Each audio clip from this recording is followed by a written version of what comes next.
On a cold November night in 1981, the ocean was quiet. Too quiet. Somewhere in the darkness, a Hollywood icon vanished, without a scream, without a goodbye. When the body of Natalie Wood was pulled from the water, the world was told it was an accident. But accidents rarely leave this many questions behind. Rare photos, uneasy testimonies, and a silence that never truly lifted. How did America's most gentle on-screen presence meet such a haunting end? And was that night on the water really the beginning of the tragedy, or merely its final chapter, had been with her all along? So where did it all begin? Long before she became Natalie Wood, she was Natalia Nikolaevna Zakharenko, now quiet child shaped by forces far larger than herself. Born in 1938 to Russian immigrant parents, Natalie's world revolved around one unyielding figure, her mother. Ambitious, fiercely controlling, and deeply superstitious, she believed her daughter was destined for greatness. Natalie entered Hollywood almost before she could form memories of her own. Studio lights replaced playgrounds. Sights replaced childhood freedom. At just 8 years old, her role in Miracle on 34th Street introduced her to fame. But it also taught her an early lesson. Love was conditional, earned through performance. Every smile had to be perfect. Every tear had to land on cue behind the scenes. Fear quietly took root. Natalie was told frightening stories meant to keep her obedient. The story about accidents, about water, about what could happen if she ever disobeyed or strayed too far. These fears were not momentary childhood anxieties. They hardened into something deeper, something permanent. To be safe, she learned perfection as she grew. The pressure only intensified. Failure was not an option. Weakness was unacceptable. The camera loved her. Audiences adored her. Would the little girl inside never learn how to feel secure when the applause faded? And as Natalie transitioned from child star to young woman, one question lingered beneath the surface of every success. Was she living her own dream or fulfilling someone else's obsession? By the mid-1950s, Hollywood had already decided who Natalie Wood was supposed to be. To the studios, she was still the well-behaved child star, safe, polished, familiar. But to Natalie herself, that image felt like a cage she was growing up, changing and quietly desperate to be taken seriously as an adult actress. The transition from child prodigy to mature star had destroyed countless careers before hers. For Natalie, failure was not just professional, it felt existential. The breakthrough came in 1955 with Rebel Without a Cause. Cast alongside James Dean, nattered her own inner turmoil. Winnable, misunderstood, aching to be seen. She was no longer pretending. Audiences noticed. Critics noticed for the first time. Natalie Wood wasn't just remembered. She was redefined. The performance earned her an Academy Award nomination and announced that the girl from Miracle on 34th Street had become a serious dramatic force. But success came at a cost. With every acclaimed role, Natalie worked relentlessly, pushing herself to meet Hollywood's ever-shifting demands. In 1961, she reached a new level of stardom with West Side Story. As Maria, she embodied innocence and longing, framed by sweeping music and tragic romance. The film became a cultural phenomenon, cementing her status as one of the era's most beloved actresses.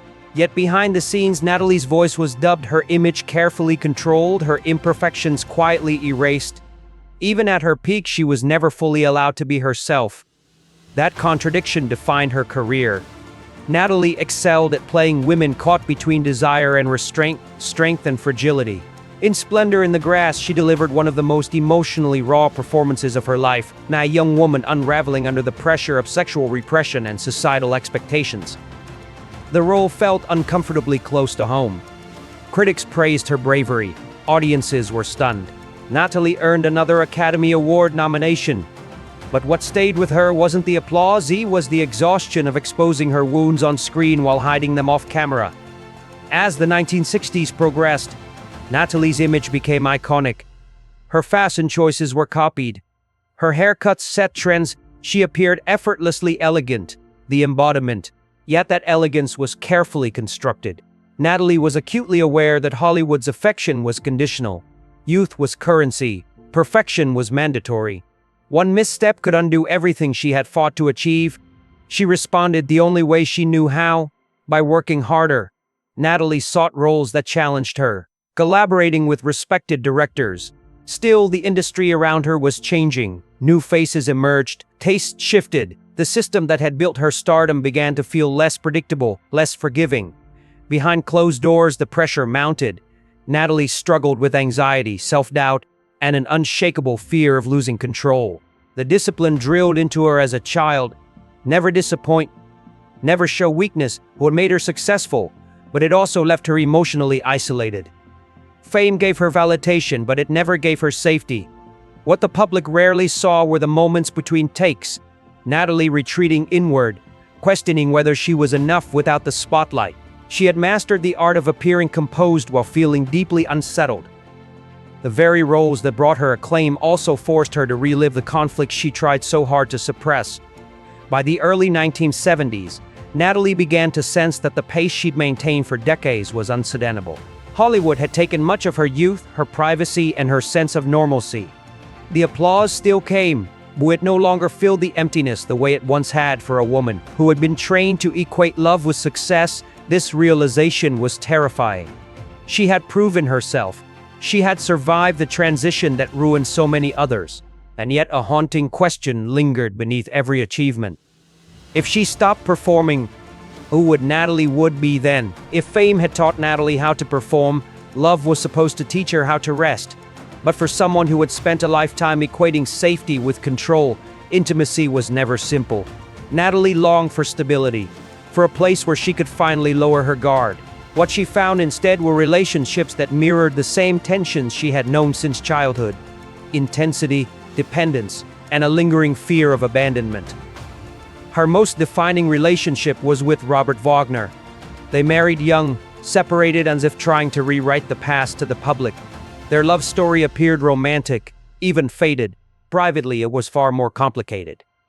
Friends described a bond marked by passion and volatility, but deep affection mixed with jealousy and insecurity. Natalie wanted reassurance. Wagner wanted control. Neither seemed fully at ease. Between these chapters came a brief but intense romance, both desired and feared. Beatty represented freedom, charisma, unpredictability. He also represented emotional risk. When that relationship ended, it left Natalie shaken, reinforcing her deepest anxiety that love was always temporary, and safety could vanish without warning. Behind closed doors, Natalie's inner world was unraveling. Her lifelong fear of water, planted in childhood and never resolved, remained a constant presence, an irrational terror she could never fully explain away. It was a fear she tried to hide, just like everything else that suggested vulnerability. By the late 1970s, Natalie had begun pulling back from Hollywood. On the surface, it looked like peace. In reality, the retreat was fragile. Old insecurities resurfaced in the absence of professional validation. The discipline that once protected her now left her alone with her thoughts. Then came the night that would define her legacy. In November 1981, Natalie joined Wagner and friends aboard a yacht off the coast of California. Alcohol was involved. Tensions reportedly flared at some point. Natalie was no longer on the boat. Hours later, her body was found floating in the water. The official explanation was an accident, but inconsistencies followed. Conflicting times, unanswered questions, testimonies that never fully aligned. For a woman known to be terrified of water, the circumstances felt impossible to reconcile. Was it a tragic accident? Was it a moment of panic? Or was something left unsaid, buried beneath the waves? No definitive answers ever came. Only speculation, only silence. And in that silence, Natalie Wood became more than a fallen star.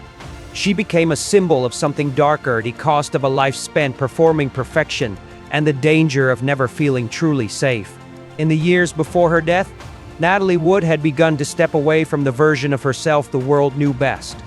Hollywood no longer consumed her days. She chose family, quieter routine, and the fragile hope that life beyond constant validation might finally bring peace. To some, it looked like retreat. To Natalie, it was survival. She returned to television selectively, earning praise for performances that carried a new gravity, less polished, more human. There was talk of future projects, of a second act shaped by choice rather than obligation. For the first time since childhood, Natalie seemed to be reclaiming ownership of her life, even if she wasn't entirely sure who she was. Then everything stopped. Her death did not fade into history. It hardened into legend. Decades passed, but questions refused to settle. Investigations were reopened. Statements revealed reignited public fascination. Not because people sought scandal, but because the story never felt complete. Natalie's life had been defined by control, fear, and expectation. Yet beyond the mystery, her legacy endured. Natalie Wood remains one of classic Hollywood's most emotionally resonant actresses. Her performances still feel modern because they were never superficial. She played women on the edge, caught between desire and restraint, strength and vulnerability. No longer just America's sweetheart, she came to be seen as a cautionary figure, a child shaped too early, a woman praised too often for perfection, and a human being rarely allowed to be imperfect. Her story forced audiences to reconsider the true cost of fame, especially when it begins before consent is even possible. Natalie Wood did not live long enough to fully escape her fears, but in revisiting her life with empathy rather than judgment, something changes. She is no longer just the woman who died mysteriously. She becomes what she always was beneath the image. A gifted, fragile soul trying to feel safe in a world that never stopped watching. Natalie Wood's life was framed by applause but lived in quiet tension. From a childhood shaped by expectation to a career built on perfection, she learned early that love often arrived with conditions attached. On screen, she embodied tenderness and grace. Off screen, she carried fears. She never learned how to set down. Fame gave her a voice, but rarely the safety to use it honestly. Her death remains unresolved, and perhaps it always will. But the mystery should not eclipse the woman herself. Natalie was not a headline or a rumor. She was a human being formed too young, praised too relentlessly, and left too little room to be imperfect. In revisiting her story, the question is no longer what happened that final night, but what it cost to live the way she did for so long. If her legacy teaches us anything, it is this: behind every flawless image is a private struggle we may never see. And sometimes, understanding matters more than answers. If this story moved you, share your thoughts below. Was Natalie Wood a victim of fate, or of a system that demanded perfection at any price? Like, subscribe, and join us as we continue exploring the untold stories behind Hollywood's brightest and most fragile